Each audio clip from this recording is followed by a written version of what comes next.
Allah tidak hanya semata-mata menciptakan saja, tapi juga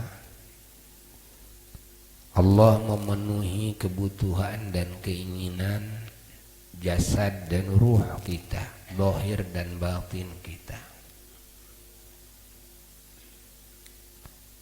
Allah mengatur tiada henti.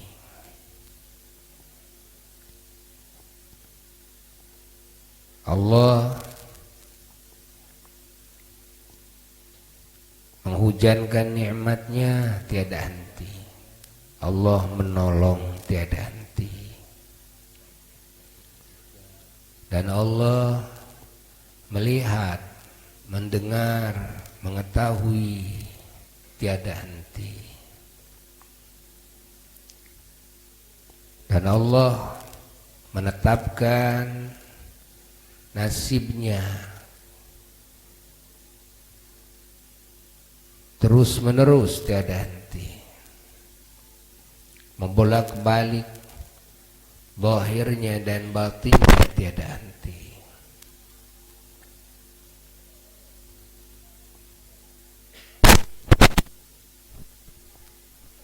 Dari deretan anugerah yang tiada henti,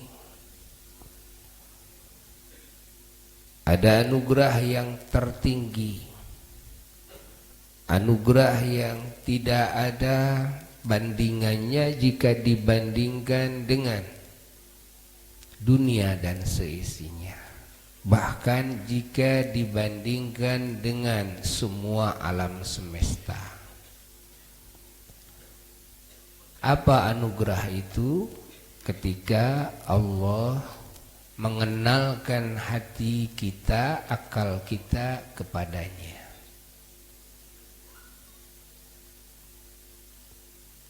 Sehingga akal merasa tenang, merasa nyaman, merasa aman, merasa bahagia. Dimanapun berada, kapanpun berada, hati tetap tenang. Kenapa? Karena kenal kepada Allah yang menciptakan kita, yang menciptakan alam semesta, yang mengaturnya.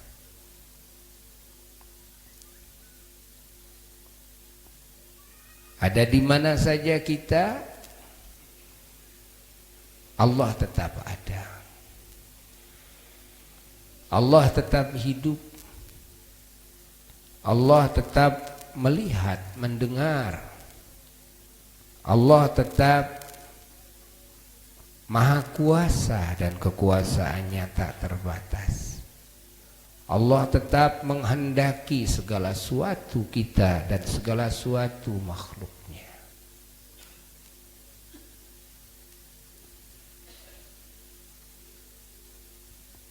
Baik kita berada di alam dunia maupun kita berada di alam barzakh, maupun kita berada di alam akhirat kelak.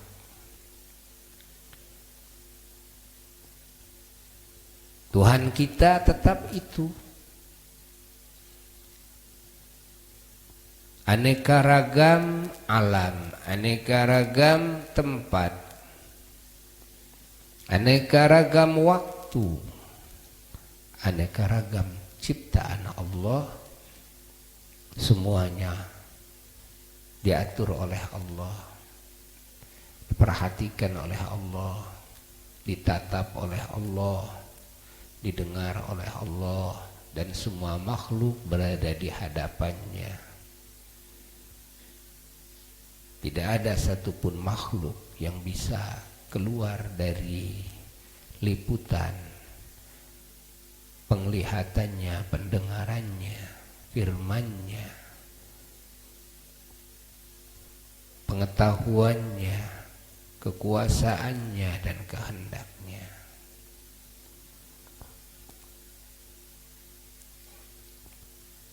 Ini anugerah yang tak terhingga. Allah lah yang mengenalkan hati kita kepadanya. Sehingga ketika hati ini kegelapan, Allah lah yang menerangi. Ketika hati ini tersesat, Allah lah yang menghidayahi, yang memberikan petunjuk. Ketika hati ini butuh sandaran, Allah lah yang jadi sandaran. Ketika hati ini butuh teman, Allah lah sebaik-baiknya teman yang menemani. Ketika kita butuh perhatian, Allah lah sebaik-baiknya yang memperhatikan. Ketika kita butuh kasih sayang, Allah lah yang menyayangi sebaik-baiknya Sang Penyayang. Ketika kita butuh penolong, Allah lah yang menolong kita sebaik-baiknya penolong. Ketika butuh yang ngurus, Allah lah yang mengurus kita sebaik-baiknya pengurus.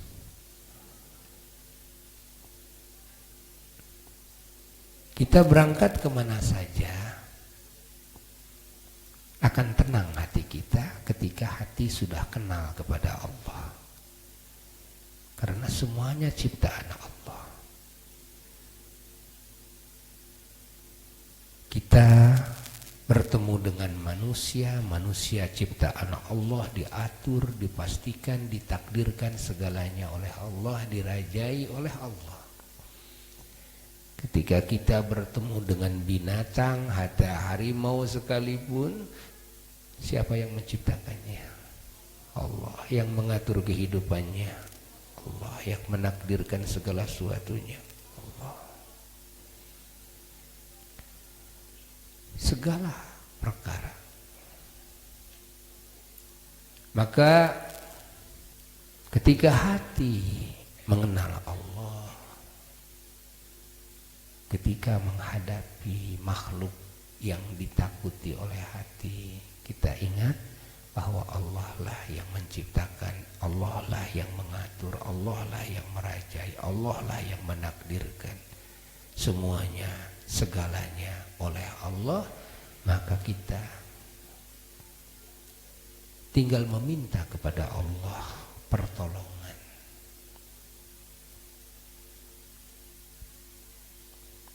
Ketika kita membutuhkan apa saja yang kita butuhkan, maka hati ini tenang. Kalau kenal Allah, tinggal minta kepada Allah Jalla Jalaluhu wahdah. Ketika hati mengenal Allah, maka hati dan akal terfokus kepada Allah, tidak terfokus kepada akal. Akal ini kalau sudah mengenal Allah tidak terfokus kepada akal, yakni kepada dirinya sendiri, tidak, tapi terfokus kepada Allah. Akal digunakan atas perintah Allah, tapi keyakinan dan sandaran yang hakiki tetap kepada Allah. Hukum sebab akibat ciptaan Allah, pengaturan Allah di makhluknya. Bagi Allah tidak ada sebab.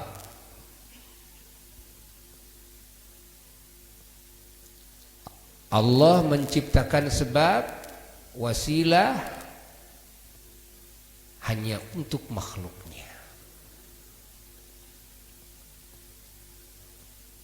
Maka bagi Allah tidak ada alasan Apa yang diperbuat semuanya murni kehendaknya. Allah tidak berbuat karena. Maka tidak bisa dipertanyakan kepada Allah karena. Apa sebabnya Allah berbuat A? Apa sebabnya Allah berbuat B? Tidak bisa dipertanyakan sebabnya karena Allah tidak berbuat dengan sebab. Allah tidak menurunkan aturan kepada hambanya dengan sebab, dengan wasilah. Wasilah Allah ciptakan, sebab Allah ciptakan, Allah terapkan di makhluknya. Maka kita sebagai makhluknya diperintah oleh Allah harus melihat, mencermati, menelaah, mempertimbangkan hukum sebab akibat. Segala kebaikan Allah bikin sebabnya. Kalau ingin baik, garap sebabnya. Tapi ingat, keyakinan hati bersandar kepada Allah. Allah lah yang membikin baik, Allah lah yang memberi kebaikan. Bukan sebab itu yang bikin baik, walaupun kita menggarap sebabnya. Dan segala keburukan, kejelekan, kecelakaan, kerugian, kehinaan, Allah ciptakan pula sebabnya. Jika kita ingin jauh daripada hal-hal yang tidak kita inginkan, maka jauhi pula sebabnya. Tapi ketahuilah, yakini oleh hati kita, hakikat yang menciptakan keburukan semuanya adalah Allah.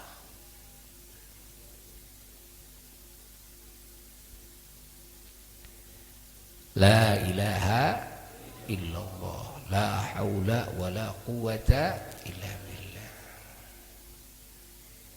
Kita jika ingin kuat, kita garap sebabnya. Kekuatan fisik tentu ada sebabnya, makanan minuman. Kita cari makanan minuman, kita makan. Tapi keyakinan hati kita sama sekali terfokus kepada Allah. Allah lah yang bikin kekuatan pada jasad kita. Ketika kita makan, ketika kita minum, lalu kuatlah kita. Maka kekuatan ini ciptaan Allah, pemberian Allah, bukan ciptaan makanan, bukan ciptaan minuman. Apa yang kita lihat, apa yang kita saksikan, hubungan sebab akibat, secara zahir seolah sebab itulah yang berbuat. Tapi setelah mengenal Allah, maka hati kita meyakini Allah lah yang berbuat. Maka hamba-hamba Allah yang mengenal Allah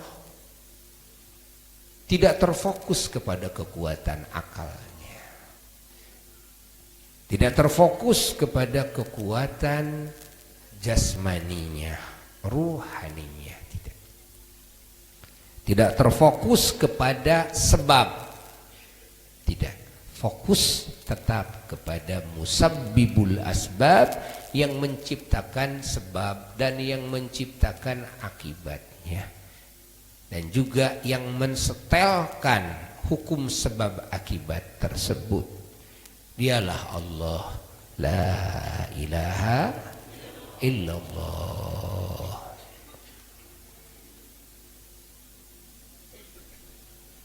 Hati yang sudah mengenal Allah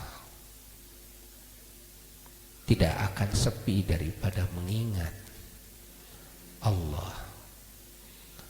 hati yang sudah mengenal Allah tidak akan berhenti memuji Allah, karena segala kebaikan yang datang kepada kita Allah lah yang menciptakannya dan Allah lah yang mendatangkannya. Segala keindahan yang kita lihat, yang kita dengar, yang kita cium, yang kita raba, yang kita saksikan, yang kita bayangkan, Allah lah yang menciptakannya. Maka tidak ada yang lebih berhak dipuji ketimbang yang menciptakannya. La ilaha illallah. Hati yang mengenal Allah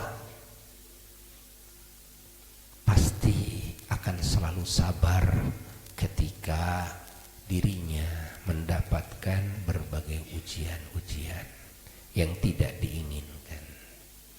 Karena hatinya tahu Allah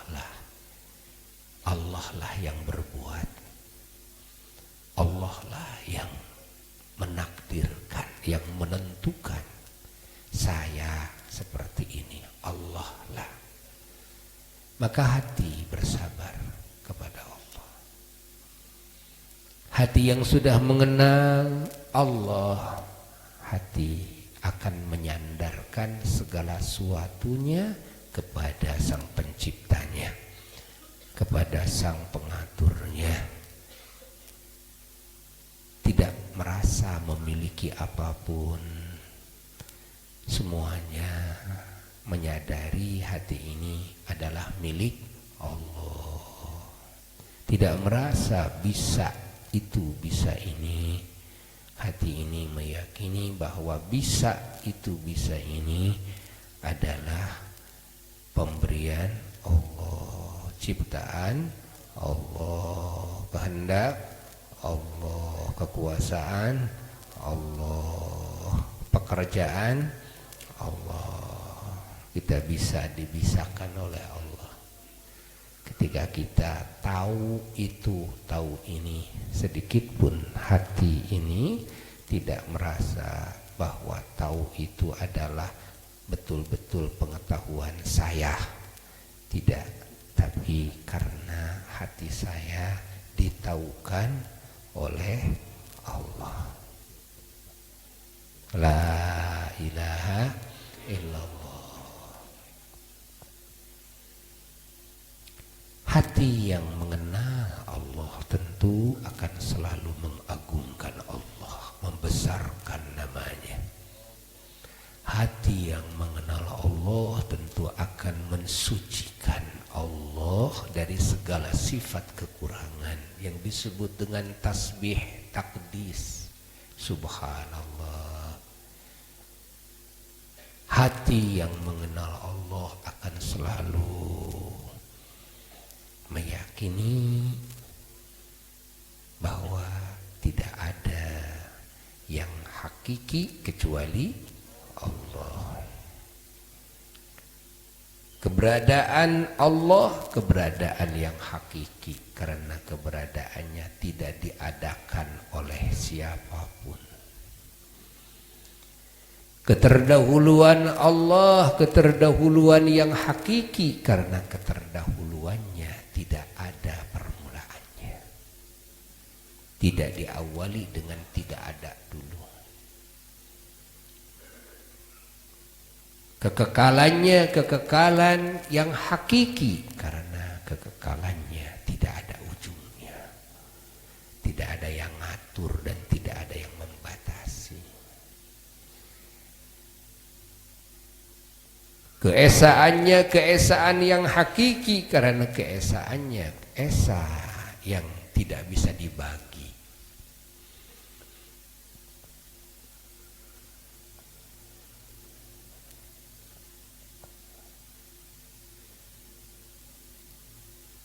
Kehidupannya kehidupan yang hakiki,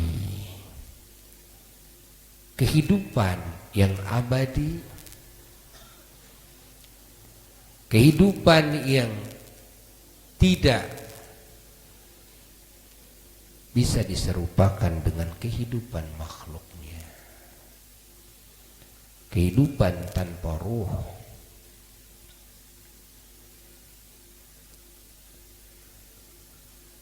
Kekuasaannya kekuasaan yang hakiki. Tidak ada yang mengatur kepada kekuasaannya. Kuasa yang mutlak.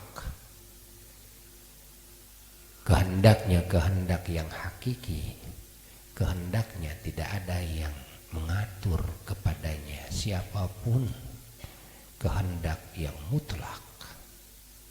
Maka tidak ada hukum yang menekan kepada Allah. Tidak ada yang mewajibkan, tidak ada yang mensunnahkan, tidak ada yang mengharamkan, tidak ada yang memakruhkan, tidak ada. Segalanya boleh-boleh saja bagi Allah. Allah mau berbuat apapun, Allah tidak berbuat, boleh bagi Allah. Tidak ada harus berbuat, tidak ada tidak boleh berbuat, tidak ada.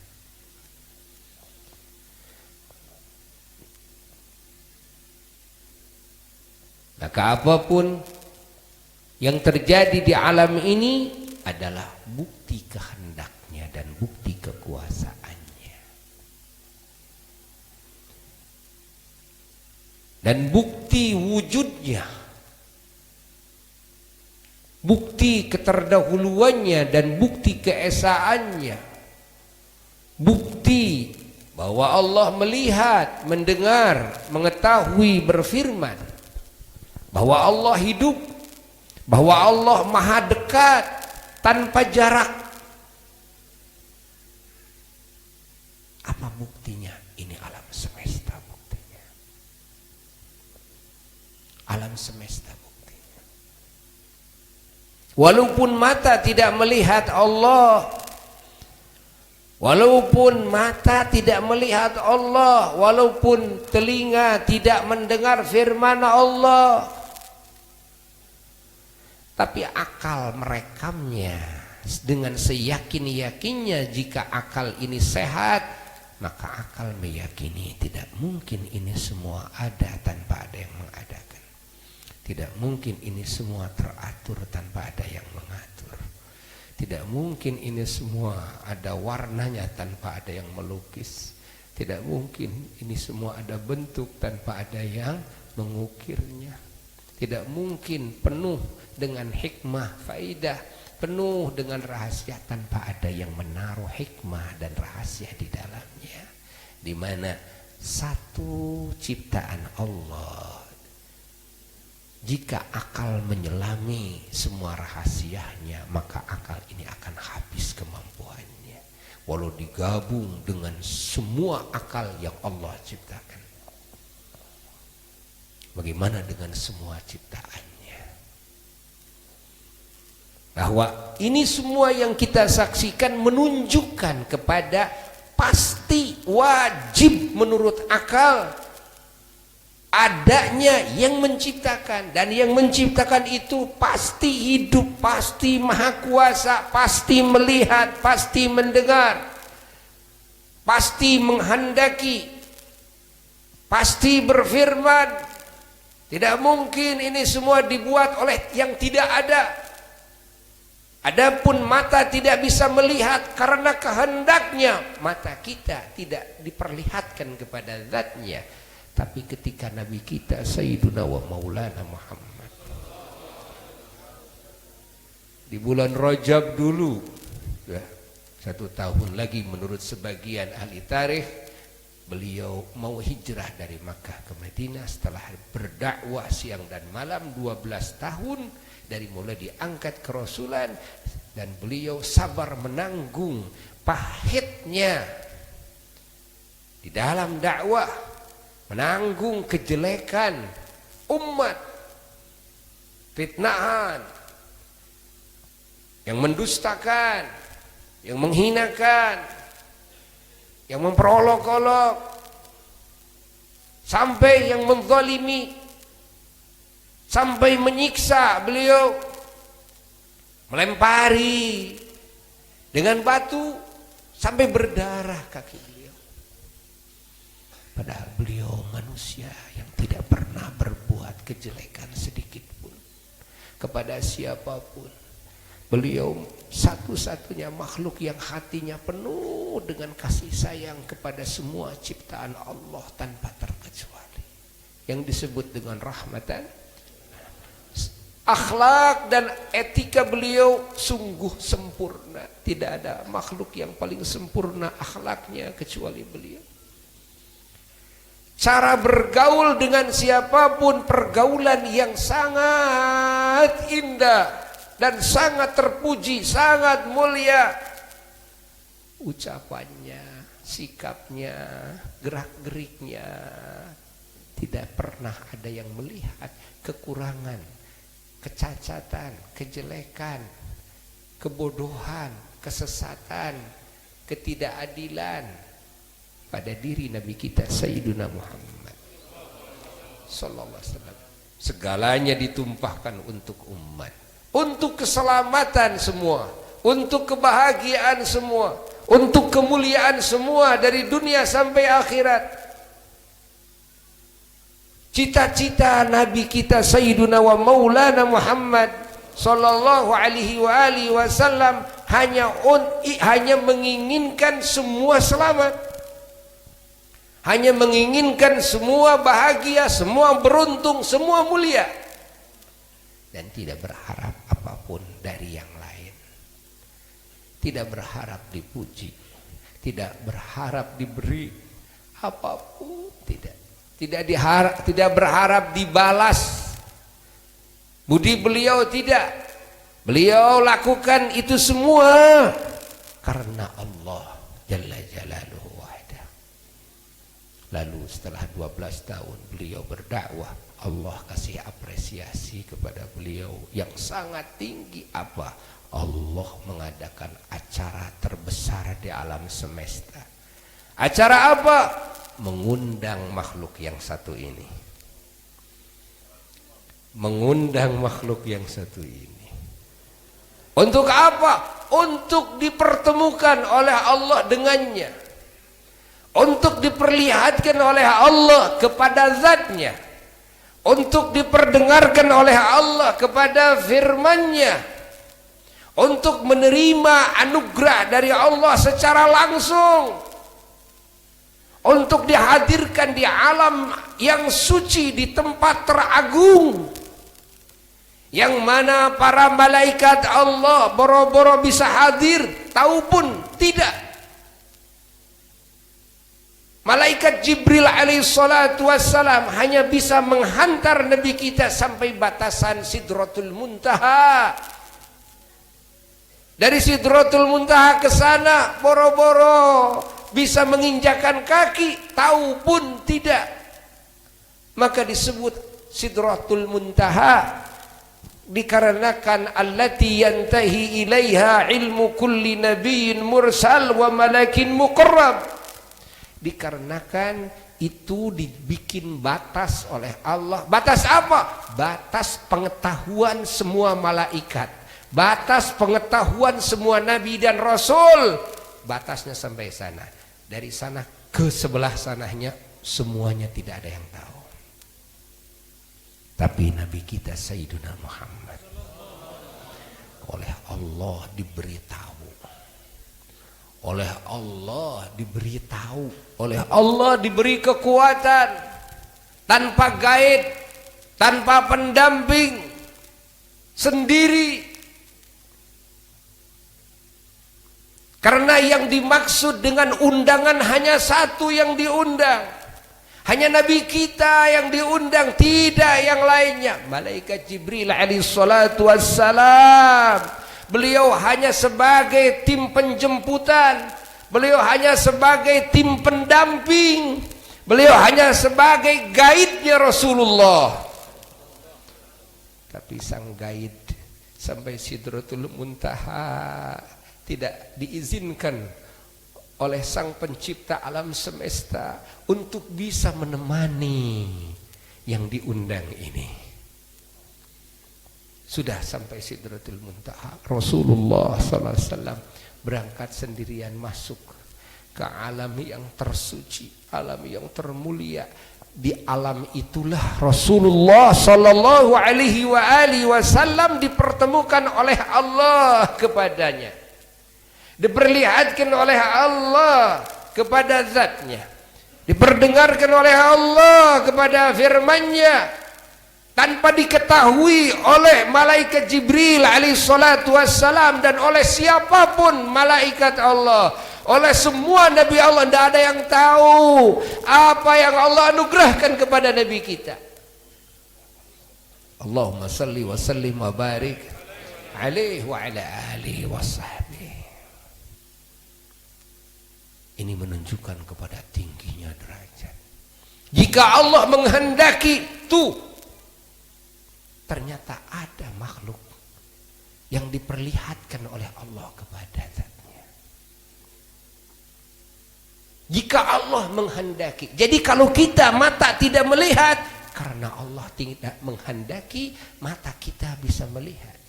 Bagaimana dengan Nabi kita kok bisa melihat? Karena Allah menghendaki, mata Nabi kita bisa melihat.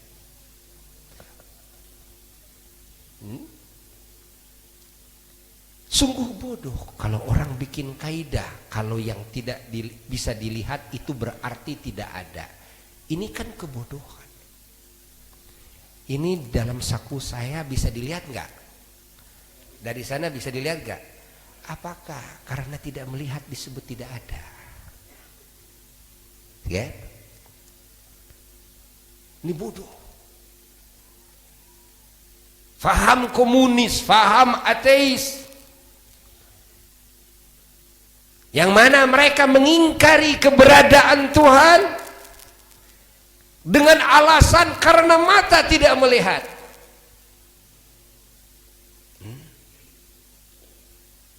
Lalu mereka membuat hujah. Kalau memang Tuhan itu ada, coba buktikan.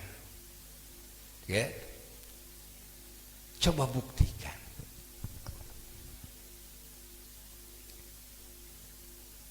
Maka tanyakan kepada mereka. Tanyakan sebelum kau menuntut kepada saya untuk membuktikan keberadaan Tuhan. Saya mau nanya dulu, akalmu sehat atau tidak? Kalau kamu menjawab akal saya sehat, oke. Kalau akalmu sehat, lihat ini ada bangku, ini ada apa? Baligo. Lihat yang di depanmu. Pakaianmu yang kau pakai ada? Ada. Oke. Kamu lihat yang bikinnya tidak? Tidak lihat. Karena mata tidak melihat yang bikinnya, lalu akal pun mengatakan ini tidak ada yang bikin. Hah? Kalau yang bikinnya lalu sudah mati, wah orang mana tidak tahu. Kalau kamu dituntut, coba buktikan. Kalau memang benar yang bikin bajumu itu ada, buktikan. Mata saya tidak lihat kok, gitu kan? Saya cuma ingin bertanya kepada akalmu, jika akalmu sehat. Mungkin nggak ini bangku ada tanpa ada yang bikin? Ada bentuknya, ada warnanya, itu kan? Teratur, rapi. Coba, mungkin nggak kalau nggak ada yang aturnya? Mungkin nggak kalau nggak ada yang membentuknya? Tidak mungkin. Ini yang bisa kita. Bagaimana dengan yang semua makhluk nggak ada yang ngaku bisa bikin ini semuanya, pernah bikin ini semua? Siapa makhluk, siapa ilmuwan yang berani mengaku pernah bikin dirinya sendiri? Siapa? Tidak ada. Tidak ada yang bisa ngaku. Sekarang mau bertanya kepada akal, mungkin ini semua ada tanpa ada yang bikin? Kalau akal sehat nih, mungkin enggak? Jadi wajib menurut akal harus ada yang bikin, wajib. Wajib menurut apa? Menurut akal. Sekarang hukum akal bandingkan dengan hukum mata. Bandingkan dengan hukum telinga. Tanyakan kepada mata. Kata mata, kalau menurut saya, hukum saya yang tidak dilihat oleh saya, ya tidak ada. Oke. Tapi menurut akal, kalau menurut saya, kan, kalau sudah kelihatan atau disaksi sudah ada sesuatu yang ada, maka menurut saya wajib harus ada yang mengadakan. Sekarang kita mau percaya ke mata, mau percaya ke akal. Hah? Kalau kita percaya ke mata, ingat, berarti ini gagal akal namanya. Bukan gagal faham. Gagal apa? Gagal akal.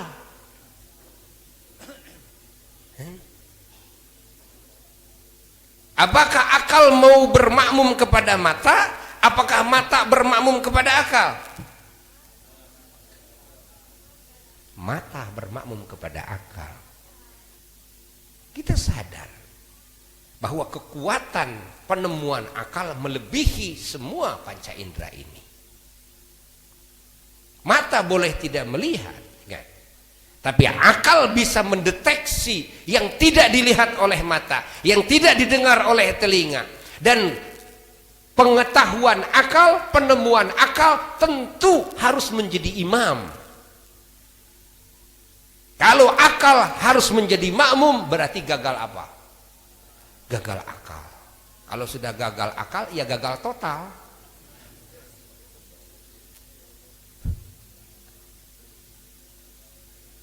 Paham?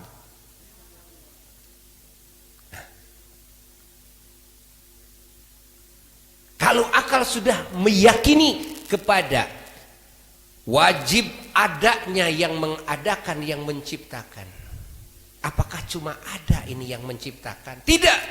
Tapi yang menciptakan menurut akal wajib harus hidup. Akur enggak?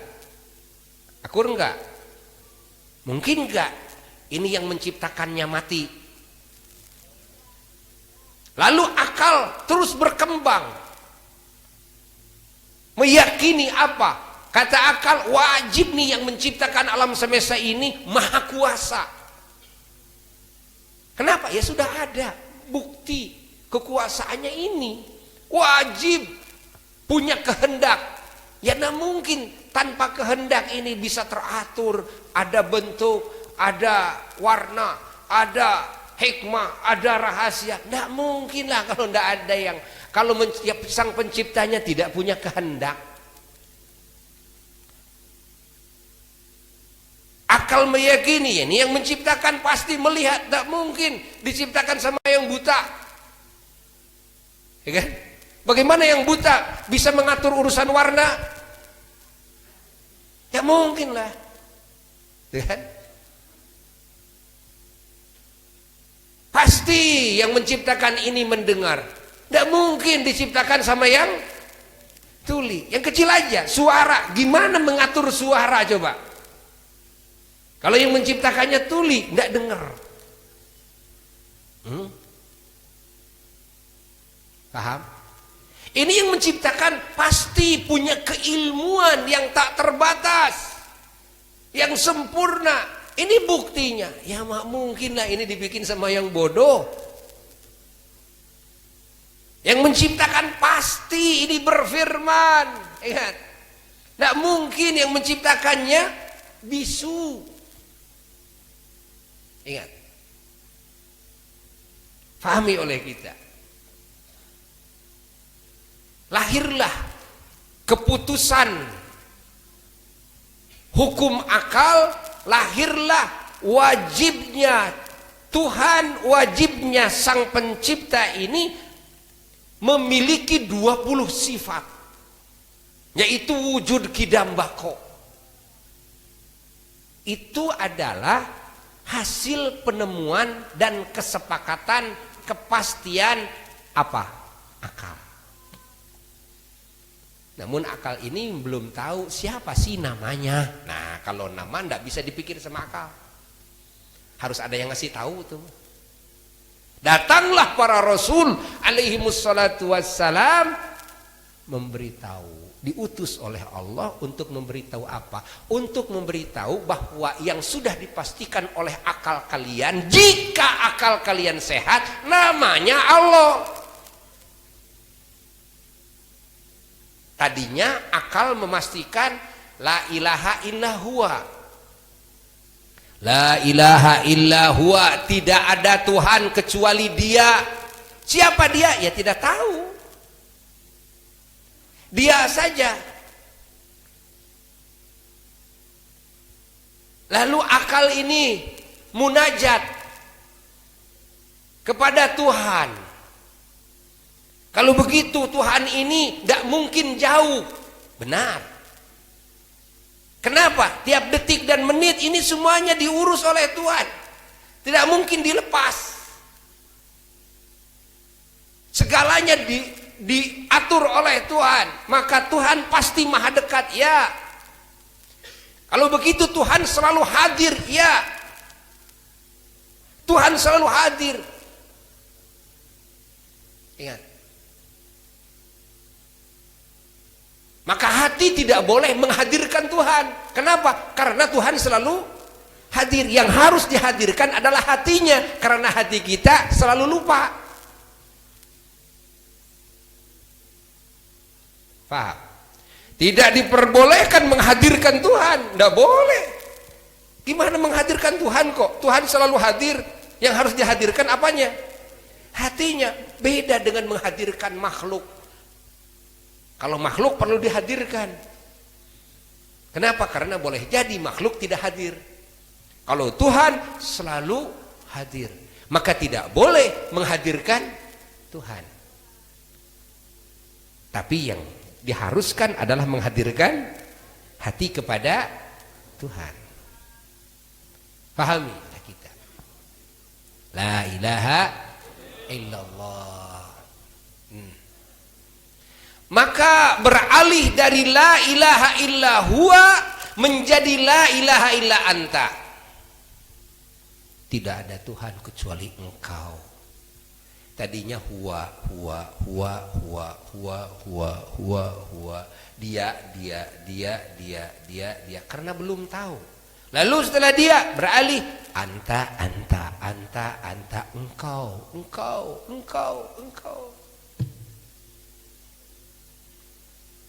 Belum tahu nama.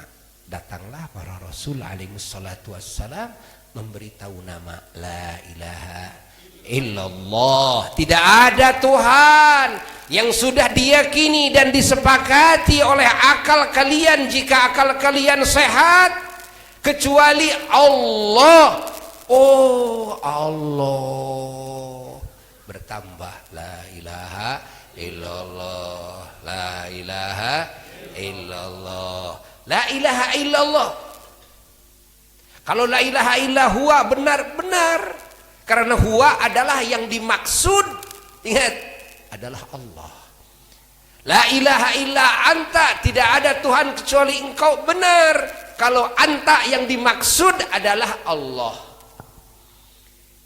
yang bersifat dengan segala sifat kesempurnaan, yang disucikan dari seluruh sifat kekurangan yang sudah disepakati oleh akal ini.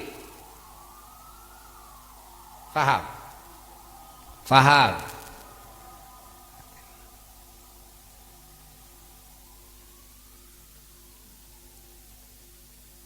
Hayati oleh kita. Maka huwa adalah zikir. Hu. Dengan zikir itu ada iyahu, iyaka, anta. Kalau maksud kepada Allah ini zikir. Ini zikir. Kalau maksudnya kepada Allah. Maka dalam Quran Allah Subhanahu wa taala memberikan isyarat kepada kita dengan banyak ibarat. Di antaranya dengan dhamir huwa, dengan dhamir anta, dengan nama zatnya langsung Allah. Dan Allah memberitahu melalui Rasulnya tentang nama-nama Allah yang lainnya yang merupakan nama sifat, yaitu Al-Asmaul Husna. tambah berkembang akal ini tahu, oh Allah itu Al-Malik, Al-Quddus, As-Salam, Al-Mu'min, Al-Muhaimin, Al-Aziz, terus. Oh, akal itu hanya tahu sampai la ilaha illa huwa dan la ilaha illa anta.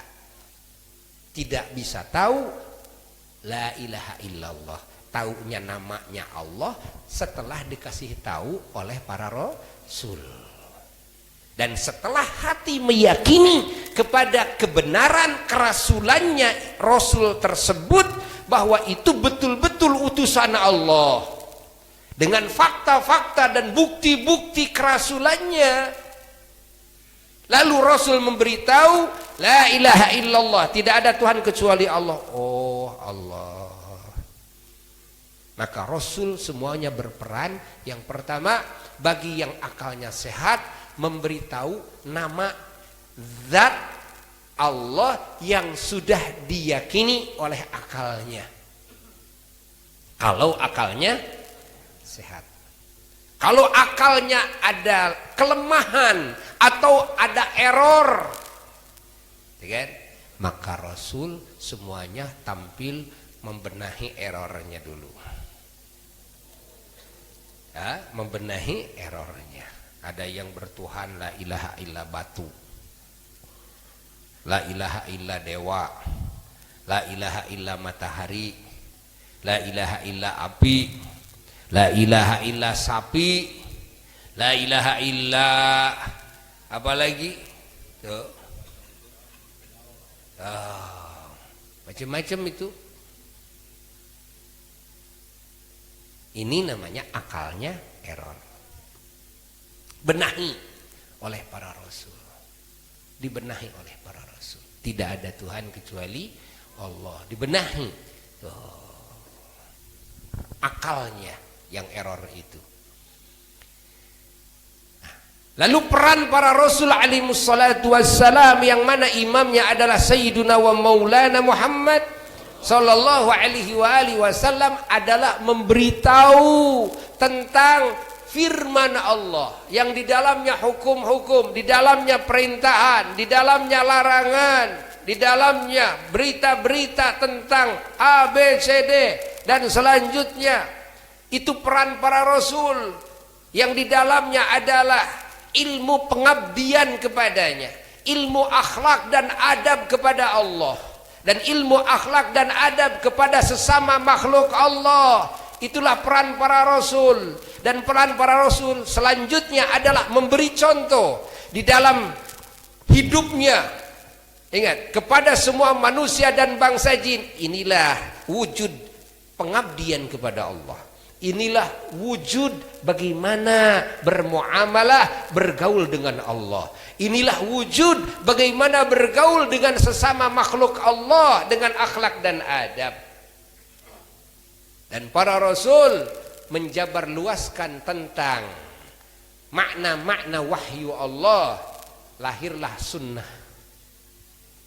Sunnah ini adalah perwujudan peran Rasulullah sallallahu alaihi wasallam, yaitu mensyarahi makna-makna Quran, lalu membuktikan, ingat, makna-makna yang dimaksud dalam Quran yang dikehendaki oleh Allah, bagaimana wujud dalam kehidupan. Inilah wujudnya. Rasul tampil sebagai uswah, sebagai suri toladan. Rasul tampil sebagai wujud makna Quran yang hidup, yang berjalan. Itulah kehidupan Rasulullah sallallahu alaihi wasallam. Nah, lalu apa peran Rasul? Peran Rasul adalah memberkahi umat. Peran Rasul adalah menyayangi umat. Peran Rasul adalah mensyafaati, menolong umat. Peran Rasul adalah mendoakan umat. Peran Rasul adalah menjaga umat. Itulah peran Rasul Sayyiduna wa Maulana Muhammad, sehingga umat ini bisa mengerti wasilahnya Rasulullah. Umat ini bisa benar wasilahnya Rasulullah. Umat ini bisa mulia, wasilahnya Rasulullah. Umat ini bisa bersih daripada kotoran-kotoran, dosa-dosa, wasilahnya adalah Rasulullah. Umat ini bisa mengenal Allah, dekat dengan Allah, meraih cinta Allah, ridha Allah. Semua wasilahnya Rasulullah sallallahu alaihi wa alihi wasallam. Faham? Hayati. Maka tauhid, keyakinan kepada Allah, ingat, ini adalah kesepakatan akal. Ini adalah kepastian menurut akal. Maka manusia yang tidak bertuhan, ingat, ini berarti gagal apa? Gagal akal. Atau salah di dalam menentukan Tuhan. Ini namanya gagal akal pula. Meyakini sesuatu makhluk sebagai Tuhan, padahal makhluk ini tadinya tidak ada. Apa manusia, apa jin, apa-apa saja, kan? Diyakini sebagai Tuhan. Ya. Ini namanya gagal apa? Gagal akal. Ya. Kalau manusia disebut Tuhan, tanyakan dulu, ini manusia tadinya asalnya sudah jadi begitu atau tidak ada tadinya? Tidak ada, lalu ada. Tanyakan sama akal, mungkinkah ada yang ada tanpa ada yang mengadakan? Tidak mungkin. Lalu jikalau ada yang bertanya, seorang ateis bertanya, seorang komunis bertanya, Buya saya mau nanya, lalu kalau Tuhan yang maha ada, diadakannya sama siapa? Karena menurut akal tidak mungkin adanya yang ada tanpa ada yang mengadakan. Saya tanya lagi sama akal Anda. Saya tanya lagi sama akal Anda. Ingat, mungkinkah menurut akal Anda, mungkinkah menurut akal Anda bahwa yang menciptakan, ingat, bahwa Tuhan yang menciptakan itu ada yang menciptakan lagi? Lalu kalau ada yang menciptakan lagi, yang berhak menjadi Tuhan yang mana? Yang menciptakan lebih awal. Oke, saya mau tanya lagi, yang menciptakan yang paling awal, mungkinkah ini ada yang menciptakan lagi? Kalau disebut mungkin menurut akal atau pasti harus ada yang menciptakan lagi, itu kan? Berarti yang berhak menjadi Tuhan yang mana?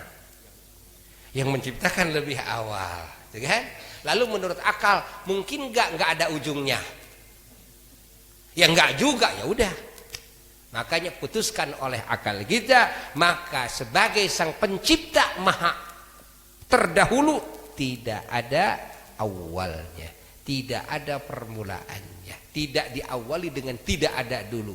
Karena setiap yang ada yang diawali dengan tidak ada dulu, maka keberadaannya baru. Setiap yang baru pasti membutuhkan kepada yang mengadakan yang lebih dulu. Faham? Maka tidak mungkin Allah di aras. Allah di aras. Loh, aras tadinya ada atau tadinya tidak ada? Tidak ada. Lalu kenapa jadi ada? Ya diadakan. Oleh siapa? Oke. Lalu kalau sebelum diadakan mau ditanya Allahnya di mana? Hah? Masa setelah aras, setelah Allah ciptakan aras, Allah pindah ke aras? Kapan pindahnya? Kan arasnya juga baru. Allah di langit, kan?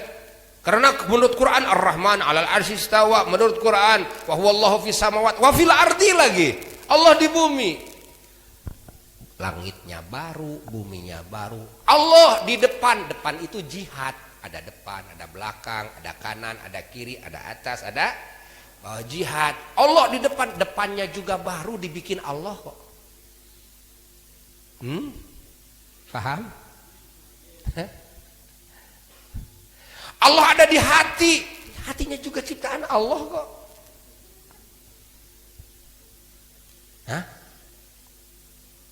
Fahami. Jangan sampai gagal akal. Ini bukan gagal faham. Kalau gagal faham masih mending. Yang lain masih bisa benar dalam satu titik salah fahamnya. Tapi kan titik-titik lain bisa benar. Kalau gagal akal total ini. Nah, fahami oleh kita. Karena sekarang banyak yang mengutarakan kalimat-kalimat yang ini berbahaya terhadap akidah. Dengan berdasarkan Quran Ar-Rahman 'alal arsy istawa, lahirlah keyakinan bahwa Allah itu di aras sesuai Quran, itu firman Allah, sesuai Quran, itu firman Allah. Saya tanya, aras itu tadinya ada atau tidak ada? Ya tidak ada. Lalu siapa yang adakan? Allah. Lalu setelah diadakan Allah pindah. Emang tadinya dari mana? Setelah Allah ciptakan hati, Allah pindah ke hati, begitu. Fahami. Allah tidak bertempat. Allah tidak terkurung jihad. Allah tidak terkurung waktu. Rasulullah SAW ketika melihat zat Allah di mana, Rasulnya yang di mana itu, bukan Allahnya yang di mana. Kapan? Ya waktu itu. Rasulnya yang waktu itu. Karena Rasul terkurung waktu. Allahnya tidak kapan. Begitu pula ahli surga ketika nanti diperlihatkan ahli surga kepada zat Allah. Di mana ahli surga melihat? Ya di surga. Bukan Allahnya di surga. Allah tidak bertempat. Kapan? Ya waktu itu. Yang kapan itu siapa? Ya ahli surga melihatnya waktu itu. Bukan Allahnya waktu itu. Faham? Faham? Harus difahami. Sekarang banyak beredar. Kenapa Buya mengatakan seperti ini? Khawatir.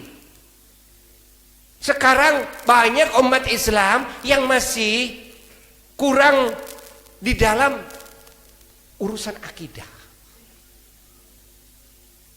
Enak. Dengan berdasarkan Quran, kan? Ar-Rahman 'ala arsy istawa, wa huwa Allah fis samawati fil ard dan sebagainya. Dengan banyak hadis-hadis Nabi. Tapi ini bisa merubah akidah dan ini bisa mengakibatkan muslim mukmin menjadi kafir zindik. Apa kafir zindik? Kafir zindik itu orang muslim mukmin tapi sesungguhnya ada sebagian akidah yang mengeluarkan daripada imannya. Dia suka sholat, dia hafal Quran, hafal hadis, sehingga pribadinya sendiri tidak menyadari bahwa dirinya sudah keluar daripada wilayah imannya. Ini yang disebut dengan kafir zindiq. Na'udzubillahi min dzalik. Di antaranya adalah pendapat-pendapat seperti itu. Kalau begitu tidak mensucikan Allah. Kalau begitu tidak mentauhidkan Allah. Kalau begitu tidak disadari bahwa kita sudah salah dan menganggap cacat kepada Allah. Kalau Allah bertempat, Allah berjihad, tidak. Kalau maksudnya Allah di hati, maksud Allah di hati. Begini maksudnya, hati saya selalu mengingat Allah. Jadi hati ini berhubungan dengan Allah. Ini yang dimaksud Allah di hati, bukan zat Allah di hati. Oh ini masalah, itu enggak masalah. Ya kan? Allah di aras maksudnya apa? Umpamanya itu kekuasaan dalam menguasai alam semesta, kekuasaan. Ingat, pengaturan alam semesta ini Allah taruh pengaturannya di aras. Itu tidak masalah. Sehingga kita kalau berdoa tangan kemana? Ke jihad atas. Karena urusan mengatur makhluk ini di atas adanya, bukan Allahnya di atas. Kalau mengatakan Allah di atas, emang di mana? Atas itu kan jihad. Atas itu jihad. Jihad itu ciptaan Allah. Tadinya juga tidak ada atas bawah. Ada enggak tadinya? Ya tidak ada, semuanya jihad. Masya Allah terkurung sama jihad. Tidak mungkin. Kalau sebelum ciptakan atas, nanti Allah di mana? Teuing atuh euy. Tong ngalilir mana? Ya. Allah itu maha ada. Ingat, sudah. Dimanapun makhluk berada, Allah tetap ada. Bukan Allah ada di mana-mana, karena mana-mana adalah tempat. Kalimat yang menunjukkan tempat. Mana-mana kalimat yang menunjukkan tempat. Kalau disebut Allah di mana-mana, jadi Allah bertempat juga. Bukan begitu. Dimanapun makhluk berada, Allah tetap ada. Makhluk ada di mana-mana. Dimanapun makhluk berada, Allah. Kapanpun makhluk berada, Allah ada. Ada yang tidak membutuhkan tempat. Keberadaan yang tidak terkurung waktu. Faham? La ilaha illallah. Pahami? Kenapa Buya membahas hal ini? Karena nanti malam Jumat dalam pengajian MTB yang akan datang, kita keluarga besar Majelis Taklim Bersatu, Buya ajak akan mengenal tentang sejarah Isra Mi'rajnya Rasulullah. Di mana nanti membahas Isra Mi'raj, kalau disikapi dengan akal yang gagal, ngawur nantinya. Ngawur nantinya. Kan? Maka tidak sedikit sekarang orang yang tidak mempercayai kepada Isra Mi'rajnya Nabi kita dengan jasadnya. Ingat, dalam keadaan bangun, bukan mimpi, bukan roh saja. Kenapa sampai begitu? Karena akalnya tidak mampu. Karena ada apa? Ada sesuatu yang mengganjal dalam akalnya. Apa? Kegagalan dalam pemahaman dan kegagalan dalam akalnya. Seolah kan, Allah tidak kuasa makhluknya. Tuh, Nabi kita manusia naik ke langit. Tuh, keluar daripada apa? Wilayah atmosfer. Pesawat apa itu? Apollo saja kan? Berapa kali meledak tuh? Tuh kan?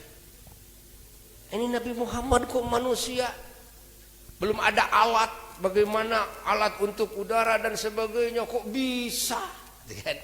Tidak punya sayap kok bisa? Nah, ini namanya gagal apa? Gagal akal. Maka sebelum nanti membuka makna daripada kisah Allah mengisrakan dan memi'rajkan, sehingga Allah memulai pembicaraan mengkisahkan Isra Mi'raj nabinya dengan kalimat subhanalladzi, yang artinya maha suci zat. Siapa yang mengatakan maha suci zat? Zat siapa? Zat Allah. Yang mengatakan maha suci zat, di awal mau mengkisahkan, awal mau menghikayatkan, awal mau berbicara sejarah. Allah sendiri mengawali kalimatnya dengan apa? Dengan firman maha suci zat. Zat siapa? Zat Allah. Maha suci dari apa sih? Gitu kan? Allah memahasucikan zatnya. Memahasucikan zatnya dari apa? Ini harus diketahui. Yang disebut subhanallah, maha suci Allah, emang maha suci dari apa? Maha suci dari seluruh sifat kekurangan. Subhanalladzi, ingat, ini ungkapan yang menyatakan atas keyakinan, kan? seyakin-yakinnya kepada maha sucinya zat Allah. Dari apa? Dari seluruh sifat kekurangan.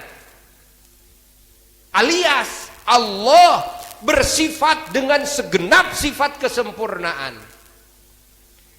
Allah, ingat, memulai kisah Isra Mi'raj Nabinya dengan apa? Dengan kalimat maha suci zat. Ini memberikan sinyal kepada akal seorang mukmin, akal yang iman kepada Allah, akal yang yakin kepada kekuasaan Allah. Ingat, jangan melihat akal ini kepada Nabi Muhammad. Nabi Muhammad itu debu daripada ciptaan Allah. Jangan melihat kepada kebiasaan manusia. Ingat, kebiasaan manusia debu daripada kehendak Allah. Bahwa makhluk Allah pada punya kebiasaan, Allah lah yang membiasakannya. Manusia kebiasaan A, B, C, D. Kan? Kalau ikan kebiasaannya A, B, C, D. Kalau burung kebiasaannya A, B, C, D. Kalau jin, kalau setan, kalau malaikat, semuanya pada ada kebiasaan masing-masing. Akan gagal akal kita, akan punya anggapan bahwa Tuhan tidak kuasa. Bukankah mukjizat yang terjadi di para rasul adalah perkara yang membedah kebiasaan? Bukankah karomah di para wali adalah perkara yang membedah kebiasaan? Siapa yang membedahnya? Allah. Dibedah oleh Allah dari kebiasaannya. Alih kebiasaan. Gitu kan? Kuasa Allah, maha kuasa. Kalau Allah dianggap tidak kuasa, berarti Allah maha suci tidak? Gitu kan? Maka Allah mengawali kisahnya dengan subhanalladzi, maha suci zat Allah dari seluruh sifat kekurangan. Hei hamba-hambaku, kalian jangan menatap kebiasaan Muhammad, jangan menatap kebiasaan makhluk, tapi lihatlah maha suciku dari segala sifat kekurangan. Aku maha kuasa, innallaha ala kulli syai'in qadir. Baru itu tidak gagal akal. Insya Allah. Ini mukaddimah bagi siapapun, ya, bagi siapapun saudara-saudara muslim yang ingin mengenal kepada rahasia Isra Mi'rajnya Rasulullah SAW. Mari kita bersama-sama hadir di majelis MTB ini pada pengajian MTB berikutnya pada tanggal 27 April. Pada tanggal 27 April secara khusus keluarga besar Majelis Ta'lim bersatu, baik pemerintahnya, TNI-nya, Polri-nya, LSM-nya, Parpolnya, kita akan bersama-sama memperingati, mengagungkan, mengenal dan mengenalkan tentang rahasia yang terkandung dalam Isra Mi'rajnya Nabi kita Sayyiduna Muhammad sallallahu alaihi wasallam. Maka Al-Fakir mengawali dengan muqaddimah ilmu tauhid supaya nanti tidak begitu susah lagi meneruskan perjalanan marhalah akliyah, perjalanan keakalan. Nanti akan berbicara makna mukjizat, akan berbicara arti karomah, akan berbicara tentang apa itu sihir dan istidraj, akan berbicara apa itu ma'unah dan sebagainya, akan berbicara dengan irhas, apa itu irhas, khawarik lil adat, apakah ini khawarik lil adat, apakah ini khawarik lil akal, apakah sebutan manusia itu benar istilah orang-orang, wah ini mustahil menurut akal, apakah itu tidak benar? Karena sesungguhnya yang banyak dimustahilkan oleh sebagian orang dengan ucapan mustahil menurut akal, tidak masuk akal, sesungguhnya bukan mustahil menurut akal, tapi mustahil menurut adat. Menurut akal tidak mustahil, karena Allah Maha Kuasa. Cuma mustahil menurut adat. Maka mukjizat bukan khawarikun lil akli, tapi khawarikun lil adat. Karomah bukan khawarikun lil akli, tapi khawarikun lil adat. Nah ini harus difahami. Ngajeruan ke ilmuna ngan namun HS moal bisa kan, jadi utang HS gitu ya. Insya Allah. Semoga Allah Ta'ala menguatkan dan menyempurnakan iman Islam kita semuanya dan menyampaikan kepada derajat ihsan. Semoga di bulan Rajab yang agung ini, di mana Allah membebaskan banyak hamba-hambanya dari cengkraman murkanya dan api nerakanya, kita dan keluarga kita, keturunan kita dan orang tua kita, leluhur kita dan guru-guru, murid-murid kita, sahabat-sahabat kita, ahli kampung, ahli negeri kita, saudara kita muslim dimanapun, kapanpun, semoga termasuk kelompok yang dibebaskan oleh Allah dari cengkraman murkanya dan cengkraman siksaannya. Dan semoga di bulan Rajab ini Allah Subhanahu wa Ta'ala menerangi hati kita dengan cahaya hidayahnya. Allah mendadani jiwa dan raga kita dengan akhlak dan amal yang terpuji, yang saleh dan mulia. Allah mendandani mulut kita dengan kalimat thayyibah, dan Allah membersihkan segala kotoran-kotoran dalam jiwa kita, kotoran-kotoran etika, akhlak, dan Allah menjaga jiwa raga kita dari godaan syaitan, daripada fitnah hawa nafsu, daripada tipuan dunia. Semoga Allah Subhanahu wa Ta'ala meninggikan derajat kita setinggi-tingginya di sisinya. Semoga Allah Subhanahu wa Ta'ala memanjangkan umur kita semuanya dengan umur yang penuh dengan taufik hidayahnya, umur yang diliputi oleh ridha-Nya dan kasih sayangnya dan keberkahan darinya, umur yang dipenuhi dan diliputi oleh pertolongannya, dan umur yang dipenuhi dengan rezekinya. Dan semoga Allah Subhanahu wa Ta'ala memberikan kesehatan, keafiatan dan kegagahan kepada kita di dalam beribadah kepadanya.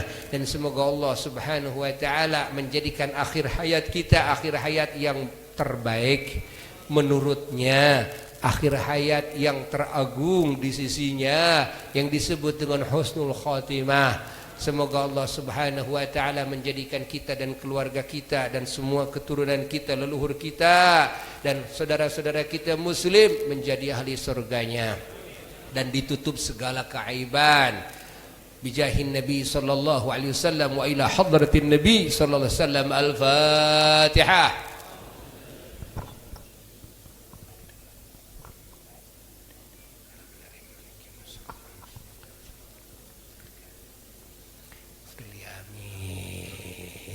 Sekian yang bisa Al-Fakir sampaikan. Wal afu minkum. Wassalamualaikum warahmatullahi wabarakatuh.